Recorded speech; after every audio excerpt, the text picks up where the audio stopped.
Merci Monsieur le Président, Monsieur le Vice-président. Chaque année, des événements liés aux conséquences du changement climatique se reproduisent et se renforcent. Chaque année, ces événements créent du désarroi, de la détresse parfois chez les nordistes qui en sont victimes.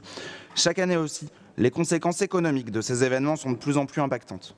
2023, c'est des tempêtes hors du commun, des épisodes de canicule prolongés, des pénuries d'eau avec distribution de bouteilles d'eau dans certaines communes, des inondations dramatiques au point où certains demandent à ne plus vivre sur leur lieu d'habitation. Il y a un an, par la voix de Céline Skavenek, nous vous demandions comment le département du Nord entendait-il aider les nordistes à s'adapter aux conséquences du changement climatique. Comment préserver les ressources en eau vitale? Comment réduire notre dépendance aux énergies fossiles?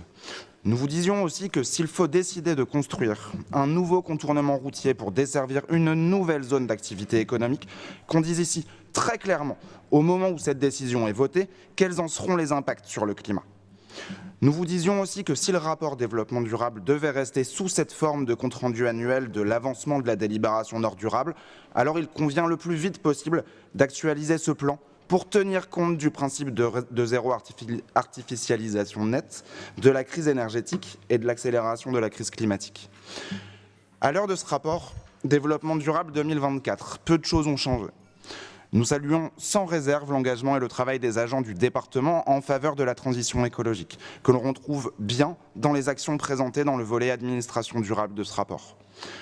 Pour le reste, nous continuons à déplorer la présentation de ce rapport avec des chiffres clés bruts, sans comparaison avec les années précédentes, avec peu de pourcentages.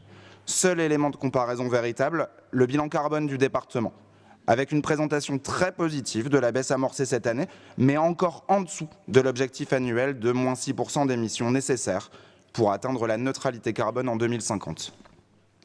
Un objectif que vous vous êtes vous-même fixé dans le cadre de la délibération Nord durable. Sur le fond du rapport, il est intéressant de constater que l'engagement numéro 8 vise à accompagner les acteurs du territoire pour mettre en place le zéro artificialisation nette. Qui doit-on croire? Le département qui s'engage à accompagner les acteurs du Nord sur le zéro artificialisation nette ou son président qui déclare ne pas y croire. D'autant que le département ne s'engage lui-même à ne tendre vers le ZAN d'ici 2040 qu'hors voirie, alors que le meilleur moyen de concourir à l'objectif des routes départementales au cœur du développement durable, je cite, serait d'arrêter la création de nouvelles infrastructures pour se concentrer sur l'entretien du réseau existant qui en a besoin. Je terminerai rapidement sur l'action 10 du rapport qui concerne l'approvisionnement durable des cantines.